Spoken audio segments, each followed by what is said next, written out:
ईश्वर की महती अनुकंपा से हम इस समय ब्रह्म विज्ञान पुस्तक का स्वाध्याय करते हैं। पृष्ठ संख्या 83 निकालेंगे। पिछले पाठ में हम ब्रह्म विज्ञान पुस्तक के अंतर्गत देख रहे थे 5 क्लेशों के विषय में। अविद्या, अस्मिता, राग, द्वेष और अभिनिवेश 5 क्लेश है। और इन पांचों की जो अवस्था है, अलग अलग अवस्था में रहते हैं, उसका भी विभाग किया गया है। प्रसुप्त, तनु, विच्छिन्न, उदार और दग्धबीज, ये क्लेशों की अवस्था है। जो क्लेश हैं अविद्या, अस्मिता आदि, यह क्लेश भी अलग अलग स्तर पर काम करते हैं।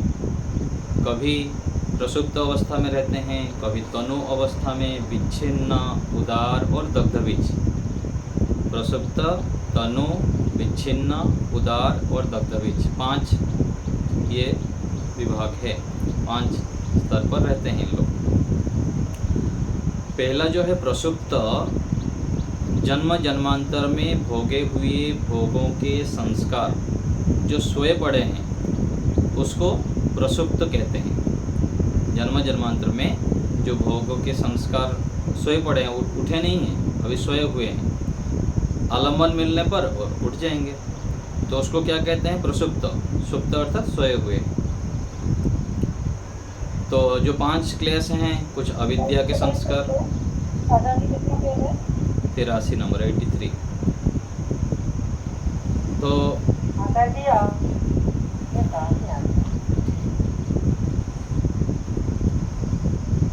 इसमें जो पुस्तक है, हाँ, इसमें 81 नंबर पृष्ठ में है, 81 नंबर पृष्ठ में है।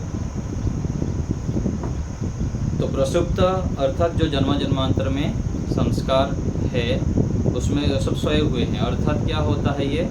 जैसे अविद्या का संस्कार कुछ सोए होंगे, और अविद्या, अस्मिता, ये पांचों जो है अलग अलग स्तर पर कुछ क्लेश दबे हुए रहेंगे। और दूसरा है प्रसुप्त के बाद तनु अवस्था। तनु क्या है? सतत सत्संग, उपदेश आदि से, हाँ जी,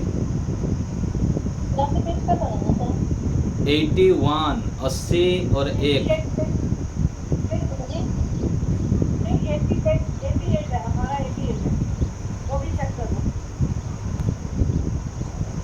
मेरे पास जो पुस्तक है उसमें 81 है, तो आगे पीछे आप देख सकते हैं।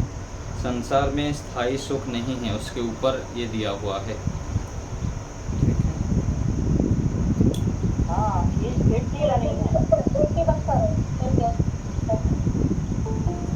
तो तनु अर्थात सतत सत्संग आदि से, उपदेश आदि सुनकर जो कमजोर बने हुए हैं ना, उसको तनु कहते हैं। तनु अवस्था। पहला प्रसुप्त जो सोए हुए हैं, और तनु क्या है? कमज़ोर हो जाना, जो संस्कार है वो कमज़ोर होके पड़े हुए हैं। और तीसरा है विच्छिन्न। विच्छिन्न क्या है? एक संस्कार उभरता है तो दूसरे उससे विपरीत दबा रहता है। जैसे द्वेष की स्थिति में प्रेम का ना उभरना। मान लीजिए कि पिता पुत्र झगड़ा कर रहे हैं और कोई घर में मेहमान आ गए, तो तुरंत वहाँ पर द्वेष की स्थिति चल रही थी, झगड़ा की स्थिति थी। कोई आए तो तुरंत मुड़ के हंसने लग जाएंगे और उनके स्वागत करेंगे, फिर उनके साथ बातचीत करेंगे हंसते हुए। फिर वो जाने के बाद फिर वो द्वेष संस्कार जाग जाएगा। तो ये क्या है? विच्छिन्न अवस्था है। एक संस्कार उभरता है तो दूसरे संस्कार विपरीत दबा रहता है। तो द्वेष के समय में प्रेम नहीं रहता और प्रेम की अवस्था में द्वेष नहीं रहता। ये कहते हैं विच्छिन्न अवस्था। विच्छिन्न, छिन्न हो जाना, मतलब बीच में कट गया है। और चौथा है उदार अवस्था। उदार क्या है? प्रकट या उभार की स्थिति में, प्रकट अवस्था में। जैसे कोई भी खाने पीने की चीज़ होता है तो उसमें आसक्ति हो जाते हैं, कुछ देखने में, सुनने में, और उसमें आसक्त रहना लगातार। उसमें पड़े हुए हैं, खा रहे हैं तो खा रहे हैं, सो रहे हैं तो सो रहे हैं। कोई भी जो इंद्रियों के विषय हैं उसमें निरंतर जो लगे रहना है, ये उदर की स्थिति है।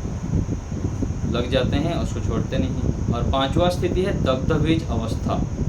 योग में विशिष्ट सिद्धि होने पर जले हुए दाने के समान हो जाना, ये क्या है? दग्धबीज अवस्था। दग्धबीज अवस्था में क्लेश उभरते नहीं हैं, वो आगे उसका कार्य नहीं करते हैं और उसमें दबे रहेंगे। जो अच्छे कार्य है वो निरंतर करते रहेंगे।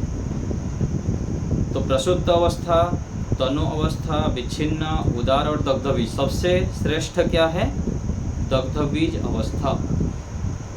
दग्धबीज अवस्था में क्लेश और उभरते नहीं हैं, पूरा दग्धबीज हो जाते हैं, नष्ट हो जाते हैं। जैसे बीज दग्धबीज होने पर जमीन में गाड़ देने पर वो उभरते नहीं हैं, ऐसे ही ये अवस्था होती है दग्धबीज की स्थिति। और उससे अच्छा क्या है? तनु अवस्था। लगातार सत्संग करते हुए, उपदेश सुनते हुए वो कमजोर कर देते हैं और वो दबा रहता है। और तीसरा, उससे अच्छी अवस्था क्या है? प्रसुप्त, वो सोए हुए हैं, भोगों की जो संस्कार है वो सोए पड़े हुए हैं। और उससे ऊपर हो गया विच्छिन्न। और अंतिम जो सबसे निकृष्ट कहेंगे वो क्या है? उदार अवस्था। उदार अवस्था में निरंतर वह प्रकट अवस्था में रहता है। तो जो अविद्या, अस्मिता, राग, द्वेष और अभिनिवेश क्लेश है, 5 क्लेश, इन स्थितियों में, इन अवस्थाओं में ये रहते हैं। कभी कुछ उभारे हुए रहता है, कुछ संस्कार किसी का 5 इंद्रियों में यदि देख लेंगे, किसी का खाने में, किसी का सूंघने में, किसी का पीने में, अलग अलग इंद्रियों का विषय, कुछ तनु अवस्था में रहते हैं, कुछ प्रसुप्त रहते हैं, ऐसे करके यहाँ चलता रहता है। कुछ संस्कार जो होते हैं जन्म जन्मांतर के, वो सोए हुए रहते हैं, आलम्बन मिलने पर वह जाग जाते हैं, ऐसे होता है। हाँ, क्या बोल रहे हैं? कुछ नहीं बताइए। जैसे ऐसे भी होता है, जैसे कर्म, अब हम जैसे हमारे जन्म जन्मांतरों से कर्म तो सबके पड़े ही होंगे, कुत्ते, बिल्ली, सुअर और ये शेर, सबके ही बने हुए होंगे ना संस्कार, क्योंकि सब योनियों में गए होंगे। तो अब जैसे जो कर्म करते हैं उसके साथ वो पहले वाले जुड़ जाते हैं, क्या होता है? हाँ, वैसे भी ले सकते हैं, वो तो अलग अलग होता है। उस योनियों में जाने पर उस संस्कार उभरते हैं। और मान लीजिए किसी के सांप के योनि में अधिक रहा है तो सांप से जुड़े हुए क्रोध की स्वभाव जाग जाता है, ऐसे कह दिया जाता है। लेकिन जिस योनि में जाते हैं उस योनि के संस्कार जागते हैं। यहाँ पर जो इंद्रियों का विषय है और अलग अलग क्लेश है, अविद्या है, अस्मिता है, राग, द्वेष आदि हैं, इनके संस्कार अलग अलग स्तर पर जागते हैं। कुछ संस्कार ऐसे होते हैं, पहले तो उदार रहता है, उदार को हमको धीरे धीरे ये करके फिर ऊपर लेके विच्छिन्न अवस्था, तो ये भी ठीक नहीं है। तनु अवस्था में ले जाना होता है, निरंतर सत्संग आदि करते हुए तनु अवस्था में हम तनु कर देते हैं। और तनु के बाद बार बार योगाभ्यास करते करते फिर दग्धबीज अवस्था में पहुंचा देते हैं। जैसे किसी की मान लीजिए कि खाने में आसक्ति है, बहुत अधिक खा रहा है और बहुत ये है, तो उसकी हानि देखता है, परिणाम देखते हुए धीरे धीरे वह गलत चीज़ नहीं खाता है, इधर उधर का जो विरुद्ध आहार है वो नहीं खाता है।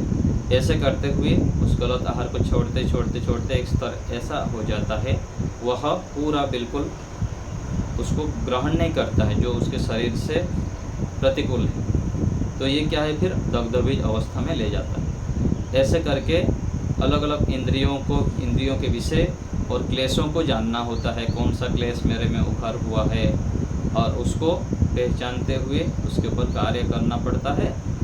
फिर वो दग्धबीज अवस्था में चला जाता है। तो ये कर्म तो व्यक्ति मनुष्य जन्म में करता है, सारे इच्छुक के कर्म के सारे कर्म तो मनुष्य जन्म में करते हैं। नहीं, ऐसा नहीं है, उसका विभाग इसमें नहीं खींचेंगे। अलग अलग योनि में, सब योनि में कर्म करता है, लेकिन यहाँ वो सब क्या है? भोग योनि है। वहाँ पर नहीं, इसको क्या बोलते हैं, उस जो योनि में होता है वो तो केवल फिक्स हो गया।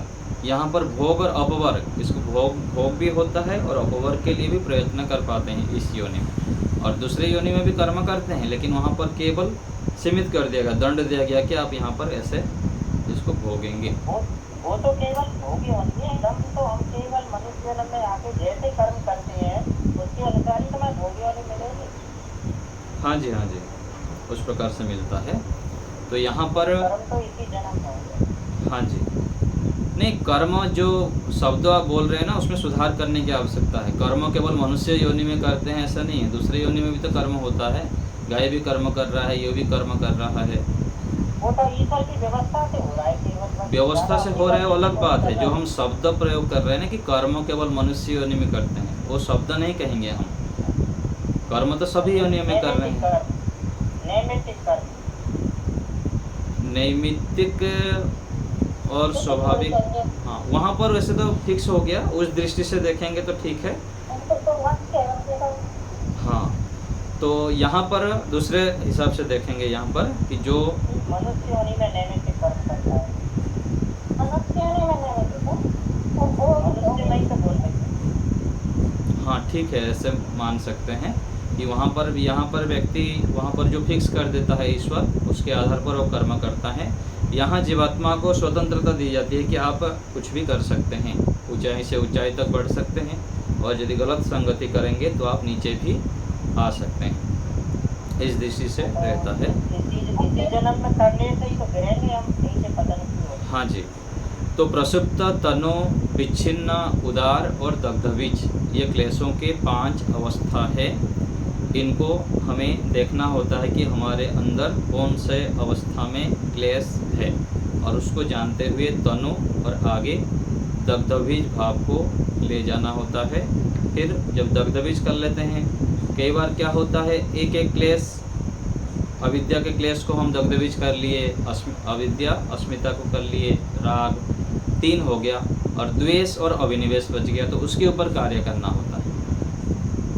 तो बड़े बड़े योगी होने के बाद भी उनके अंदर आसक्ति नहीं रहता है और कुछ नहीं होता है, लेकिन क्रोध स्वभाव नहीं जाता है, और क्रोध भी मान लीजिए ठीक हो गया, द्वेष का संस्कार, तो अभिनिवेश क्लेश, मृत्यु दुख से बचना, थोड़ा सा कुछ मृत्यु की स्थिति आगे प्रभावित हो जाते हैं, डर जाते हैं, ये स्थिति भी फिर हटाना होता है। तो 5 क्लेशों को अपने अंदर निरीक्षण करते हुए उसको फिर हटाना होता है। तो ये हो गया क्लेशों के 5 अवस्था। आगे है संसार में स्थायी सुख नहीं है। शंका जो पूछना होता है अंतिम की ओर रखिए, बीच में पूछेंगे तो समस्या होगी, बिल्कुल विषय आगे बढ़ नहीं पाएगा। फिर सभी लोग ऐसे बीच बीच में पूछेंगे तो समस्या होती है। तो अंतिम में 2:30 बजे के बाद आप शंका पूछिए, जो दिया जाता है। तो संसार में स्थायी सुख नहीं, उसको देखिए। जब तक संसार में दुख की अनुभूति नहीं करोगे, उससे नहीं उबोगे, तब तक ईश्वर के सुख, ज्ञान, बल, आनंद के प्रति रुचि नहीं होगी। तो कह रहे हैं कि ईश्वर के आनंद के प्रति रुचि कैसे होगी, ईश्वर की ओर हम कैसे बढ़ेंगे।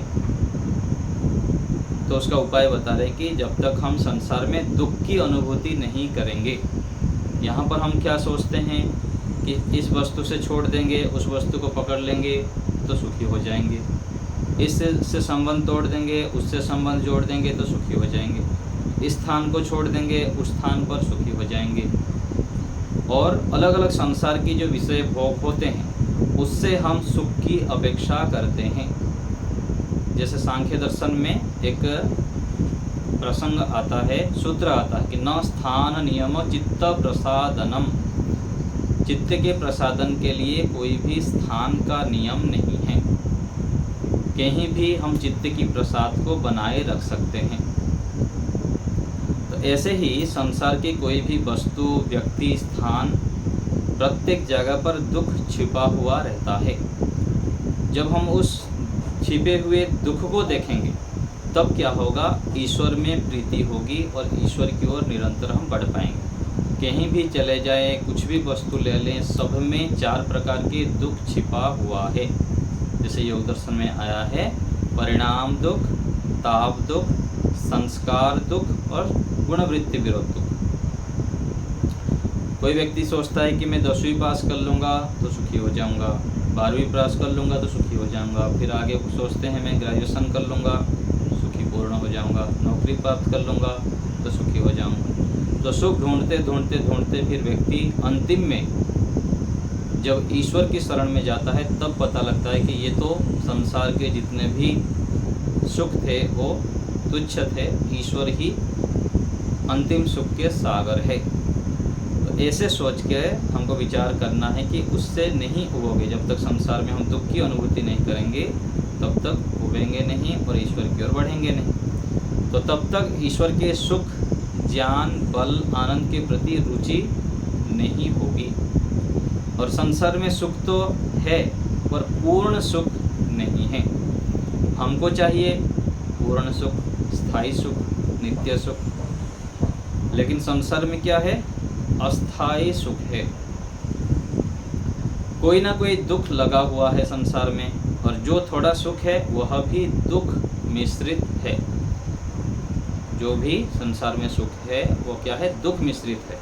इसलिए कहा गया योग दर्शन में कि परिणाम ताप, जो 4 प्रकार के दुख है, जो व्यक्ति, जो योगाभ्यासी, जो बुद्धिमान व्यक्ति, उसमें संसार के प्रत्येक वस्तु में ये दुख दिखाई देता है, वो क्या है? बुद्धिमान है, ज्ञानी है। और यदि यहाँ पर व्यक्ति को प्रत्येक चीज़ में सुखी सुख दिखाई दे रहा है तो वो क्या है? अज्ञानी है, अविवेकी है। ऋषियों की भाषा में कहा जाए तो उस सूत्र में ही कहा गया है, परिणाम ताप संस्कार दुखेर गुण वृत्ति विरोधाच दुखम एव सर्वम विवेकी नः। तो जो विवेकी व्यक्ति है संसार में प्रत्येक वस्तु में उसको दुखी दुख दिखाई देता है, और ज्ञानी व्यक्ति, विवेकी व्यक्ति को तो दुख दिखाई देगा, और ज्ञानी व्यक्ति को सुख दिखाई देता है। तो यहाँ पर यही कहा जा रहा है कि संसार में जो सुख है उसमें भी दुख मिश्रित है। यह योगी व्यक्ति को समझ में आ जाता है। अतः बुद्धिमान ऋषि लोग उसे भी दुख के पक्ष में डालते हैं, दुख मिश्रित देखते हैं जो संसार में सुख है। तो बुद्धिमान लोग जो है दुख मानकर छोड़ देते हैं और पूर्ण सुख, मुक्ति, ब्रह्मानंद, ईश्वर प्राप्ति चाहते हैं जो बुद्धिमान व्यक्ति होते हैं। आगे है कुत्रापि कोपि सुखी न, सांख्य दर्शन में कहा गया। ये सूत्र यदि समझ में आ गया तो फिर हम दूसरे को देख के सुखी नहीं मानेंगे। हम सोचते हैं ना, यहाँ पर सामान्य व्यक्ति जो होते हैं उसको देख के सोचते हो तो बहुत खुशी है, बहुत धनवान है, बहुत अच्छे से रहता है। यहाँ हम सोचते हैं प्रधानमंत्री को देखते हैं तो लगता है कि प्रधानमंत्री तो बहुत सुखी है, मुख्यमंत्री को देखेंगे तो बहुत सुखी, राज्यपाल को देखेंगे तो लगेगा बहुत सुखी, और धनवान को देखते हैं तो सोचेंगे बहुत सुखी। लेकिन ऋषि क्या कहते हैं यहाँ?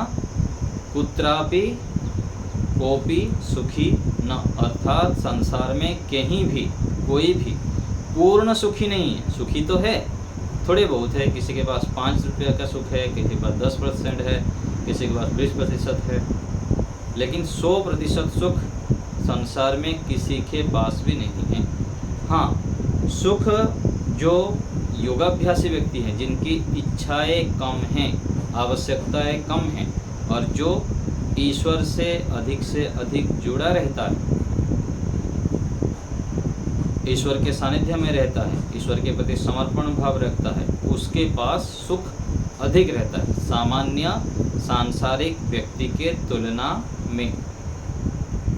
तो ये हमको बुद्धि में बिठाना है, कोई भी पूर्ण सुखी या नहीं है। सुखी अधिक वह हो सकता है जिसके पास ज्ञान अधिक है, ईश्वर का सानिध्य अधिक है।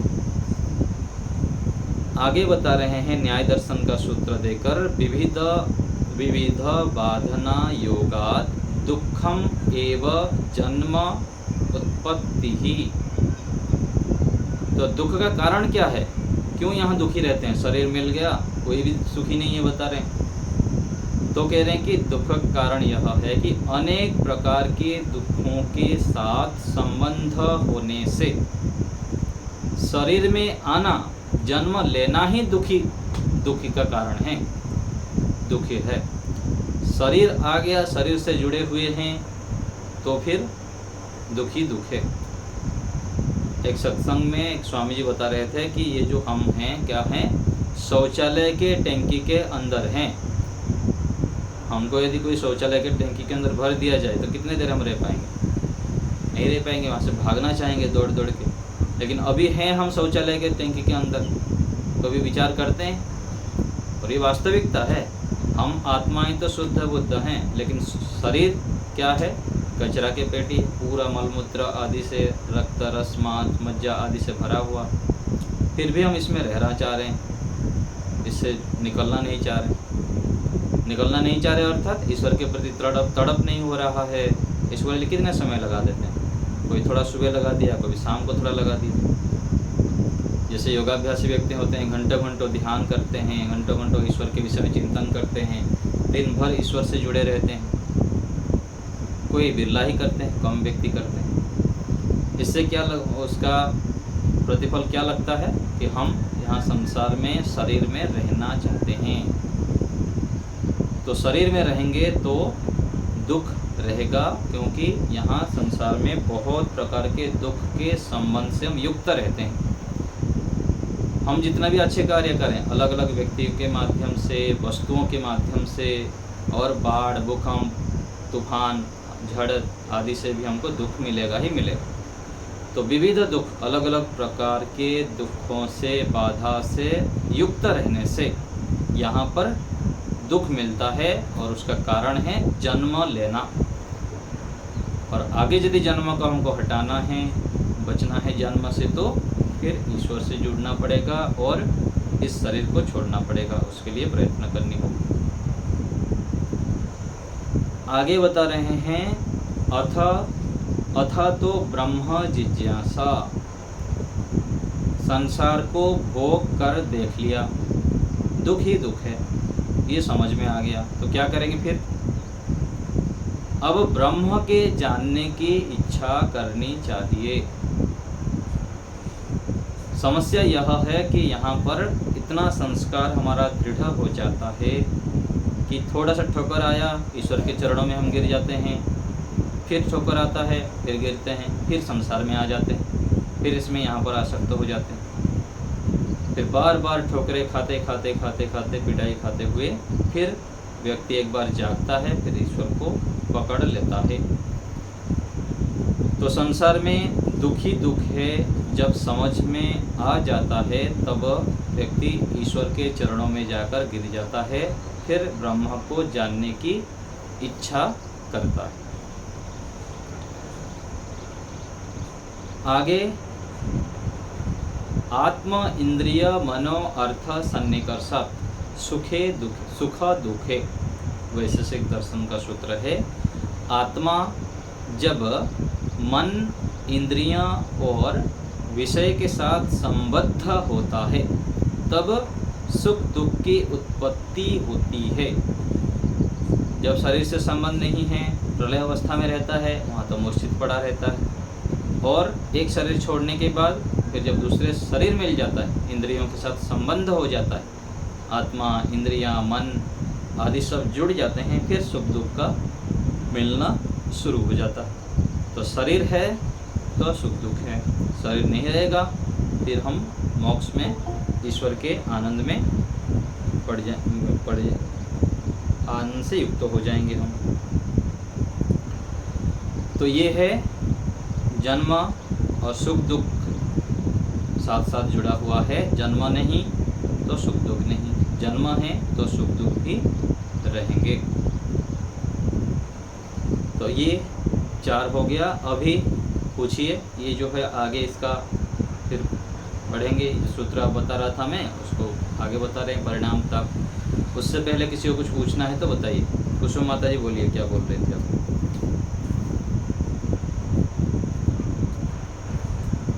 मैं बोल रही थी, जैसे आपने बताया कि भोगी में जो हम कर्म करते हैं, तो मेरे हिसाब से कर्म के संस्कार तो बने रहते हैं, चाहे कर्म जुड़े या ना जुड़े, उनके कर्म तो नहीं जुड़ते होंगे। हाँ, वो संस्कार रहता है ना। देखिए, वो संस्कार रहता है, इसलिए उसी प्रकार से जब योनि में जाते हैं वो संस्कार उद्भूत हो जाते हैं। गाय के शरीर में जाएंगे तो बछड़ा छोटे बच्चे ही फिर दूध पीने लग जाता है। तो संस्कार था तब तो फिर उस योनि में जाग जाता है ना। पक्षी की योनि में जाएंगे तो पक्षी का संस्कार जाग जाएंगे, है ना। तो कर्मों जैसे मैंने किसी महिला से सुना था कि वो स्वप्न में उड़ती है, तो इसका मतलब है पक्षी की योनि रही होगी पिछले जन्म। स्वप्न में उड़ते हो तो कल्पनाएं हैं, और जन्म जन्मांतर ये तो जुड़ा ही हुआ है। तो स्वप्नों में जो भी आता है वह प्रत्यक्ष परोक्ष रूप में इसी जीवन में हम किया हुआ रहता है, और अगले जन्म का भी जुड़ा हुआ रहता है, वो उसमें वहाँ पर उभरता है। तो देखा सुना तो बात पित्त कफ के कारण होता है ऐसा, तो स्वप्न में बात पित्त कफ नहीं, बात पित्त कब्ज के अनुसार भी उसके संबंधित आलंबन जो होता है ना वो जागता है। सत्वगुण संबंधी होगा तो वो जागेंगे, और रजोगुण तमोगुण से संबंधी होंगे उस प्रकार से उभरेंगे संस्कार जो पिछले किए हुए हैं, है ना। जैसे सत्वगुण विच्छिन्न बताया आपने, विच्छिन्न ये संस्कार, एक संस्कार उभरता है तो दूसरा दबा रहता है। हाँ जी, जैसे विच्छिन्न ये उदाहरण दिया ना, कोई झगड़ा कर रहे हैं, पिता पुत्र झगड़ा कर रहे हैं, घर में मेहमान आ गए, तो झगड़ा जब कर रहे हैं तो वहाँ पर द्वेष का संस्कार उभरा हुआ है। कोई घर में विशेष अतिथि आ गए, सन्यासी आ गए, तो दौड़ दौड़ के उनका पैर छुएंगे, उनको लाए के आएंगे, उनके साथ अच्छे से व्यवहार करेंगे, प्रेम पूर्वक हंसना खेलने लग जाते हैं। फिर वो गेट के बाहर गए, गेट बंद हुआ, फिर से शुरू, द्वेष का संस्कार जाग जाएंगे। ये हो गया विच्छिन्न। द्वेष के समय प्रेम का ये आ गया तो प्रेम हावी हो गया, द्वेष दब गया, और फिर प्रेम का ये जाने के बाद फिर द्वेष का फिर उभर जाता है। ऐसे होता है ना। कोई खा रहा है, खाने में बहुत स्वाद बढ़िया ले रहा है, ठीक है ना। कोई ऐसे विशेष सूचना मिल गई, कोई लॉटरी लग गया अथवा कुछ विशेष उपलब्धि हो गया, तो खाने का दब गया और उधर खुशी में लग जाएंगे, है ना। तो इस प्रकार से एक के हटने पर दूसरा आ जाता है। ये विच्छिन्न अवस्था है, व्यवहार में चलता रहता है। नहीं, विच्छिन्न का यहाँ पर ऐसा कि एक के दबने पर दूसरा आ जाना, इस जगह पर इसका अर्थ यह है। पहले आपको बताया था ना कि शास्त्र में जो शब्द प्रयोग होता है अलग अलग जगह पर उसका प्रयोग, उसका अर्थ अलग समझा जाता है। जैसे गुण का अर्थ है, गुण का अर्थ जब हम व्यवहार में कहते हैं तो उसके अंदर विशेषता जो क्वालिटी होता है उसको गुण कहते हैं। इसके अंदर ये गुण है, ठीक है। तो गुण शब्द है, गुण शब्द का अर्थ व्यवहार में हम विशेषता को लेते हैं। और जब दर्शन शास्त्र के ऊपर आ जाता है तो गुण अर्थात सत्वगुण, रजोगुण और तमोगुण। गुण शब्द का अर्थ यहाँ पर ऐसा ग्रहण होगा। और व्याकरण शास्त्र में चले जाते हैं, गुण अर्थात आदगुण, अ, ए और ओ, इसको गुण कहते हैं। तो वहाँ पर व्याकरण शास्त्र में जब व्याकरण पढ़ रहे हैं, आदगुण संधि कर रहे हैं, तो वहाँ पर आप सत्वगुण, रजोगुण, तमोगुण को नहीं लाएंगे, अथवा दूसरे आप जो व्यवहार के ये है उसको नहीं लाएंगे, है ना। तो ऐसे ही विच्छिन्न का यहाँ पर जो अर्थ है क्लेशों के प्रसंग में, तो यहाँ पर ये लेंगे कि एक दब जाता है, एक उभर जाता है, ठीक है। मीना माता जी बोलिए।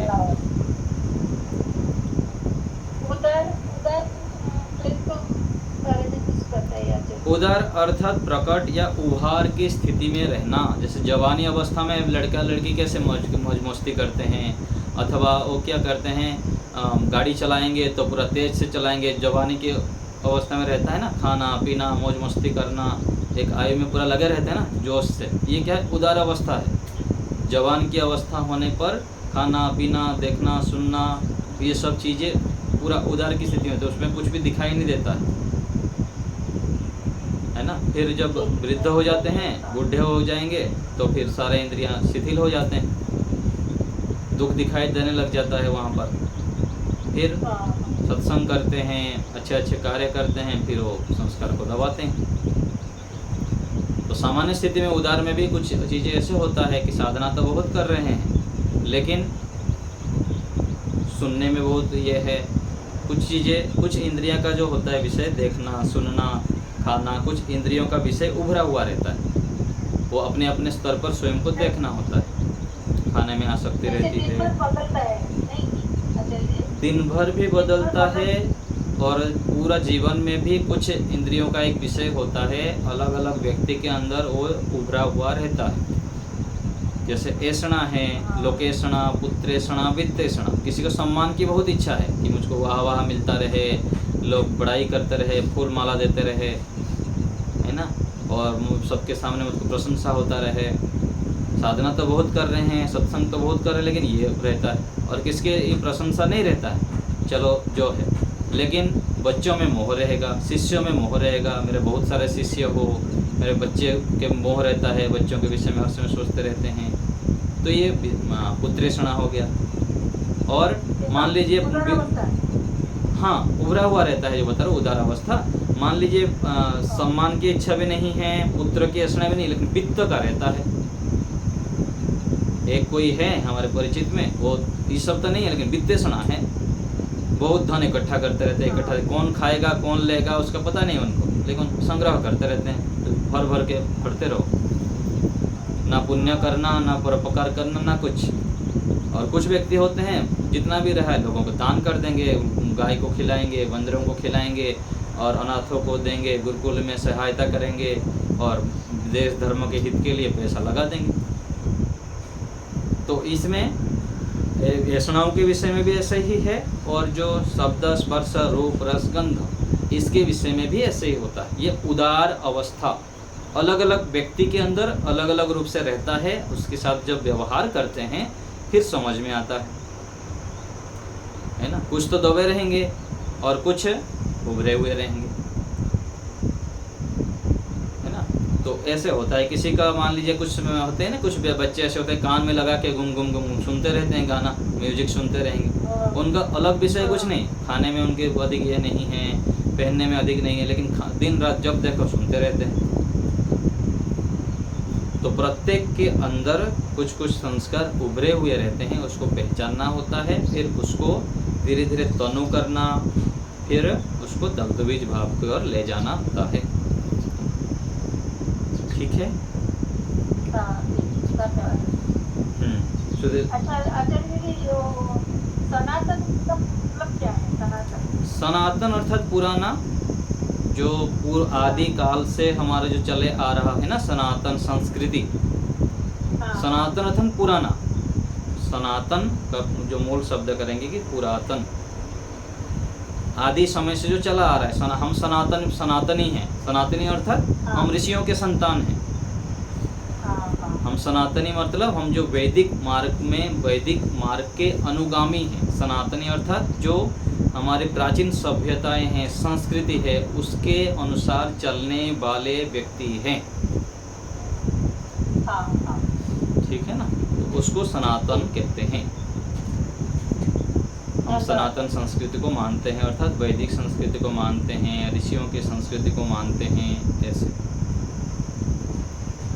ठीक है। सुदेशना माता जी बोलिए।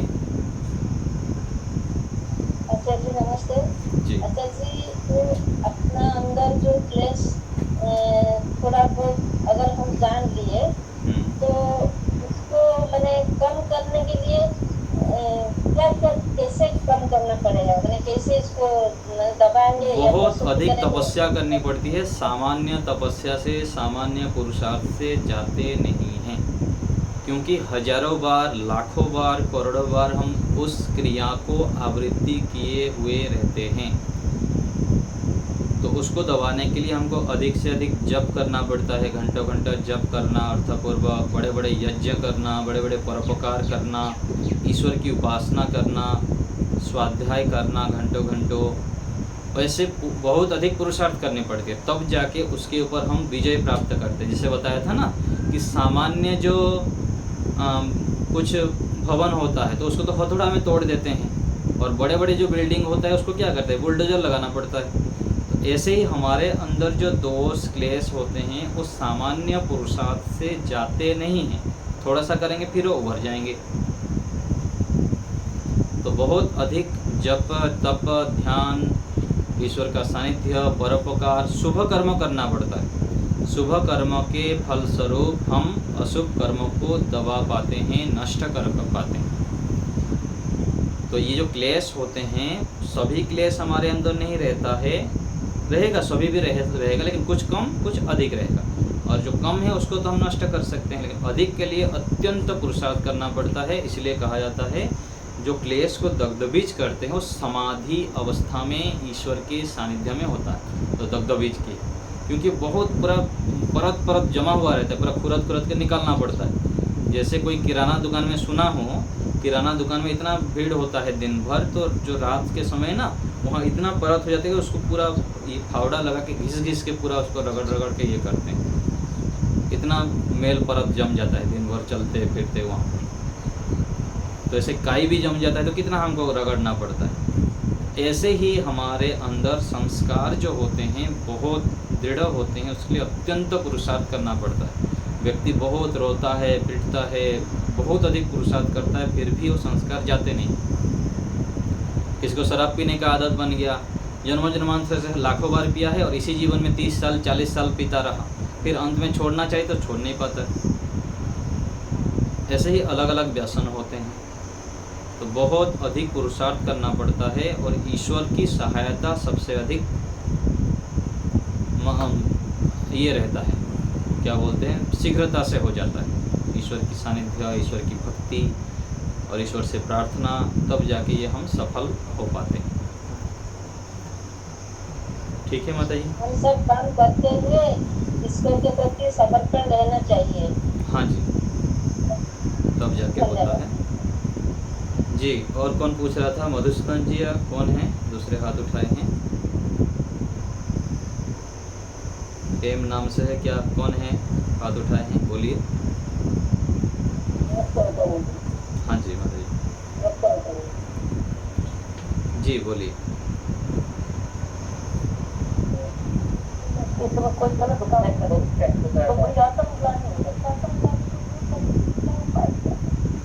आपकी आवाज़ सुनाई नहीं दे रही है, मोबाइल को पास में लेके जोर से बोला करिए।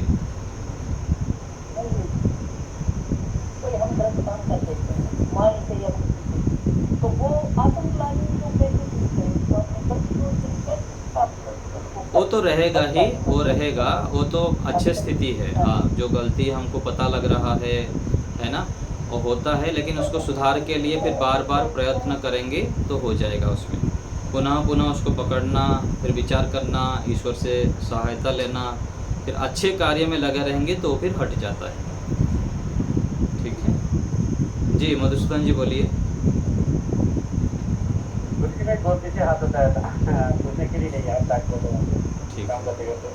तो चलिए, हो गया सबका।